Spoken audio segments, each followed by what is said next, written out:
Hello दोस्तों, आज हम जिस मूवी के बारे में बात करने वाले हैं ये थोड़ी सी हॉरर भी है और थोड़ी सी साई-फाई भी। फिल्म का नाम है यूरोपा रिपोर्ट। जुपिटर के एक मून का नाम यूरोपा है। यूरोपा वेंचर एक कंपनी है जो अर्थ से एक मिशन यूरोपा 1 जुपिटर के मून को एक्सप्लोर करने के लिए भेजी जाती है। यूरोपा एक बड़ा सा बर्फ का गोला है, पर साइंटिस्ट के हिसाब से इस बर्फ के पीछे पानी हो सकता है और अगर उन्हें पानी मिला तो ये चांस भी है कि वहाँ लाइफ हो। इस मिशन पर 6 एस्ट्रोनॉट्स की टीम भेजी जाती है। जेम्स एक इंजीनियर, विलियम मिशन के कैप्टन, एंड्री चीफ इंजीनियर, काटिया एक साइंटिस्ट, रोजा एक पायलट और Daniel chief science officer. Europa ventures को इन एस्ट्रोनॉट्स ने एक वीडियो रिकॉर्डिंग भेजी होती है जिसमें जेम्स अपनी फैमिली के लिए वीडियो रिकॉर्ड कर रहा होता है। विलियम सोच में पड़ा होता है कि उन्हें यूरोपा पर लाइफ मिलेगी या नहीं। एंड्री और काटिया चेस खेल रहे होते हैं। रोजा और डैनियल रेडिएशन चेक कर रहे होते हैं। ये वीडियो आखिरी वीडियो था जो यूरोपा वेंचर्स को उस क्रू ने भेजा था। इसके बाद उनका कम्युनिकेशन कट हो गया था और अर्थ पर किसी को नहीं पता था कि उनके साथ क्या हुआ। दूसरी तरफ क्रू बहुत परेशान होता है। उनका कम्युनिकेशन कट हो गया था और जेम्स की मौत हो गई थी। उन्हें समझ नहीं आ रहा था कि वो उनकी फैमिली तक ये बात कैसे पहुंचाएं। सभी एस्ट्रोनॉट्स बहुत ही दुखी होते हैं। एंड्री इतना डिप्रेस हो जाता है कि वो बाकी लोगों से बात करना भी छोड़ देता है। अब आप सोच रहे होंगे कि जेम्स मरा कैसे। ये कहानी 19 मंथ्स पहले शुरू हुई थी जब इनका मिशन लॉन्च हुआ था। सभी एस्ट्रोनॉट्स बहुत खुश थे और सब कुछ सही जा रहा था। वो खाते पीते साथ में मजे कर रहे थे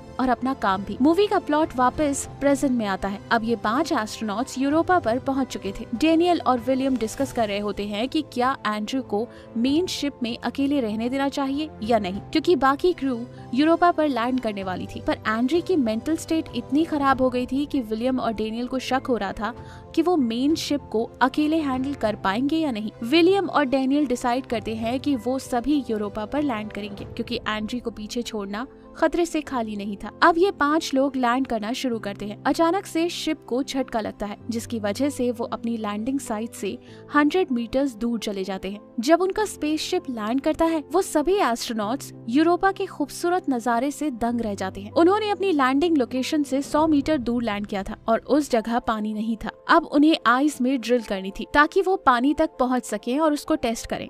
वो ड्रिलिंग मशीन ऑन कर देते हैं और खुद स्पेसशिप में बैठ जाते हैं। एंड्रू खिड़की से बाहर देख रहा होता है जब अचानक से एक लाइट आती है और गायब हो जाती है। एंड्रू भागकर बाकी सभी क्रूमेट्स को ये बात बताता है। वो सिक्योरिटी कैमरा से चेक करते हैं जिसमें एक रेडिएशन आकर गायब होती है, पर क्रू को शक होता है कि क्या एंड्रू ने सच में वो रेडिएशन देखी या उसका मेंटल बैलेंस बिगड़ने के कारण वो सब कुछ बोल रहा था। फाइनली ड्रिलिंग खत्म होती है। वो लोग आइस के नीचे ड्रोन को भेजते हैं और वो लोग ये देखकर हैरान हो जाते हैं कि रेडिएशन आइस के नीचे से आ रही थी। वो ड्रोन को आइस के और अंदर भेजते हैं। वहाँ एक छोटी सी लाइट फ्लैश हो रही थी। ड्रोन इस छोटी लाइट का पीछा करता है पर अचानक से वो लाइट बहुत बड़ी होती है। ड्रोन का कनेक्शन एस्ट्रोनॉट से टूट जाता है। इसके बाद कातिया क्रू से बोलती है कि वो असली लोकेशन पर चलकर जाएगी क्योंकि वो बस 100 मीटर दूर है और वहाँ से खुद सैंपल लेकर आएगी। पर क्रू मेट्स बोलते हैं कि बाहर की रेडिएशन बहुत खतरनाक हो सकती है और उन्हें ये खतरा नहीं लेना चाहिए। इसके बाद मूवी का प्लॉट फिर से पास्ट में जाता है जब जेम्स जिंदा था। यहाँ एक भयानक सोलर स्टॉर्म के कारण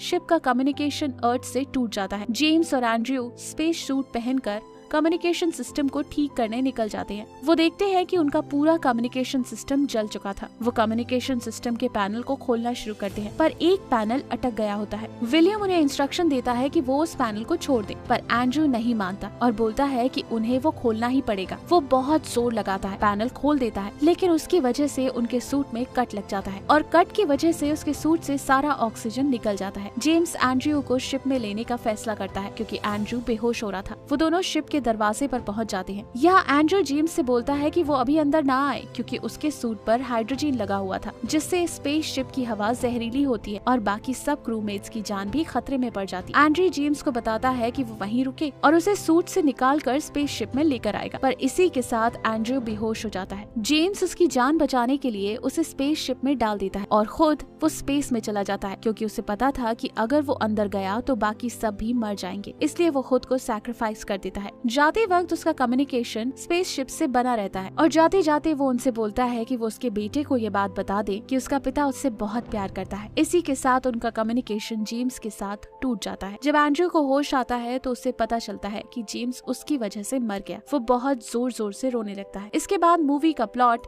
फिर से प्रेजेंट में आता है, जहाँ कात्या टीम को कन्विंस कर रही थी कि उसे बाहर जाने की परमिशन दी जाए। जेम्स के हादसे के बाद क्रू को बहुत डर लग रहा था एक और एस्ट्रोनॉट को बाहर भेजने से, इसलिए वो वोट करते हैं। एंड्री और विलियम इस प्लान के खिलाफ थे, पर कात्या और डेनियल इस प्लान को सपोर्ट कर रहे थे। आखिर में वोट रोजा का था, जिसे कुछ समझ नहीं आ रहा था कि सही चीज क्या होगी, पर फाइनली वो भी प्लान को सपोर्ट कर लेती है। कात्या स्पेस सूट पहनकर यूरोपा की जमीन पर पैर रखती है और उसे रियलाइज होता है कि वो पहली इंसान है जिसने जुपिटर के मून पर पैर रखा है। अब वो असली साइट की तरफ जाती है, सैंपल इकट्ठा करती है। उसे उन सैंपल्स में कुछ नहीं मिल रहा था, पर बहुत सारे सैंपल्स के बाद एक सैंपल में उसे एक यूनिसेल्युलर ऑर्गेनिज्म मिला।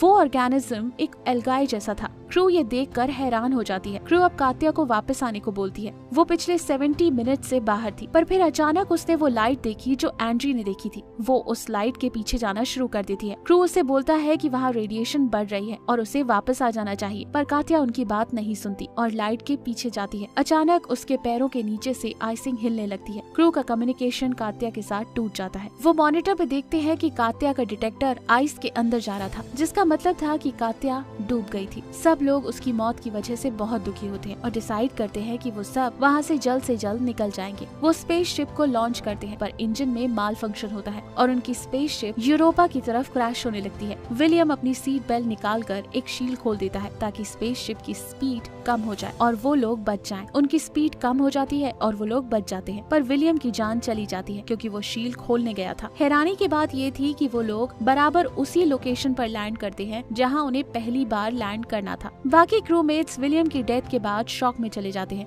क्योंकि वो उनका कमांडर था और उसने अपनी जान उन्हें बचाने के लिए सैक्रिफाइस कर दी। क्रैश के बाद उनके शिप से हवा और गर्मी निकल जाती है और उनकी स्पेसशिप के नीचे का आइस टूटना शुरू हो जाता है। डेनियल ये सब देखकर बहुत डर जाता है। वो उम्मीद खो बैठता है और उसे लगता है कि वो सभी अब मर जाएंगे, पर एंड्री अभी भी हिम्मत नहीं हार रहा था। एंड्री बोलता है कि अगर उन्हें शिप को बचाना है, उन्हें बाहर जाकर शिप को ठीक करना होगा। इसके बाद एंड्री और डेनियल बाहर जाने का तय करते हैं और रोजा का काम होता है उन्हें शिप के अंदर से इंस्ट्रक्शंस देना। रोजा एक वीडियो भी रिकॉर्ड करती है जिसमें वो बताती है कि उनके साथ क्या हुआ। उसे डर था कि अगर उनमें से कोई नहीं बचा तो कभी भी किसी इंसान को पता नहीं चल पाएगा कि उनके साथ क्या हुआ। जैसे ही डेनियल शिप के बाहर आइस पर कदम रखता है, आइस उसी वक्त टूट जाती है और वो डूब जाता है। एंड्री रोजा को बताता है कि डेनियल के बगैर वो स्पेसशिप ठीक नहीं कर पाएगा। एंड्री रोजा को आइडिया देता है कि वो लोग लाइफ सपोर्ट सिस्टम की मदद से कम्युनिकेशन सिस्टम को ऑन कर दे, पर इसका मतलब ये होता कि वो लोग मर जाएंगे। रोजा इस प्लान से अग्री करती है। कम से कम अर्थ पर लोगों को पता तो चलेगा कि इन 6 एस्ट्रोनॉट्स के साथ क्या हुआ था। रोजा मैसेज रिकॉर्ड करना शुरू करती है और एंड्रयू बाहर के कम्युनिकेशन सिस्टम को ठीक करने जाता है। बाहर बहुत रेडिएशंस थी और एंड्रयू को बहुत दिक्कत हो रही थी। बड़ी मुश्किल से वो कम्युनिकेशन सिस्टम ठीक करता है, जिसके बाद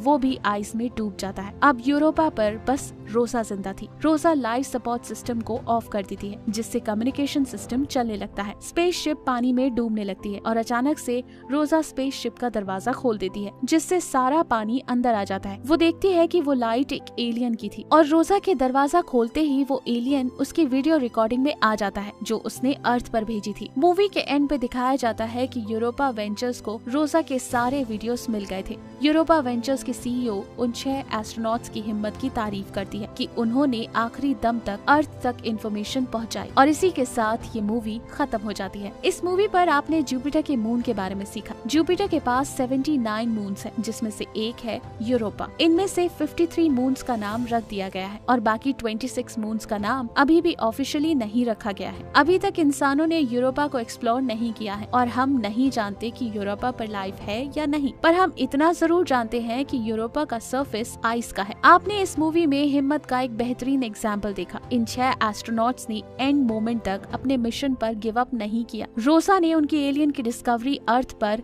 किसी भी हाल में पहुंचा दी। जेम्स ने दूसरों की जान बचाने के लिए अपने आप को सैक्रिफाइस कर लिया। विलियम ने भी अपनी जान सैक्रिफाइस की ताकि वो उनके स्पेसशिप को क्रैश होने से बचा सके। Hope in motivational and knowledgeable movie से हम इंस्पायर हो रहे होंगे। अगर आपको लगता है कि यह वीडियो आपके किसी फ्रेंड या फैमिली मेंबर को इंस्पायर कर सकती है तो यह वीडियो उनके साथ जरूर जरूर शेयर करें। अगर आप हिंदी में फ्री में 200 से ज्यादा amazing non fictional book summary सुनना या पढ़ना चाहते हैं तो आप डिस्क्रिप्शन या फर्स्ट कमेंट में दिए गए लिंक से ऐप डाउनलोड कर सकते हैं। एनीवेज दोस्तों, अगर आप ऐसी ही नॉलेजेबल वीडियोस मिस नहीं करना चाहते तो सब्सक्राइब करने के बाद बेल का बटन दबाना मत भूलिएगा। आप कमेंट करके ये भी बता सकते हैं कि आप नेक्स्ट वीडियो किस टॉपिक पर चाहते हैं। जल्द ही हम आपसे दोबारा मिलेंगे। जय हिंद।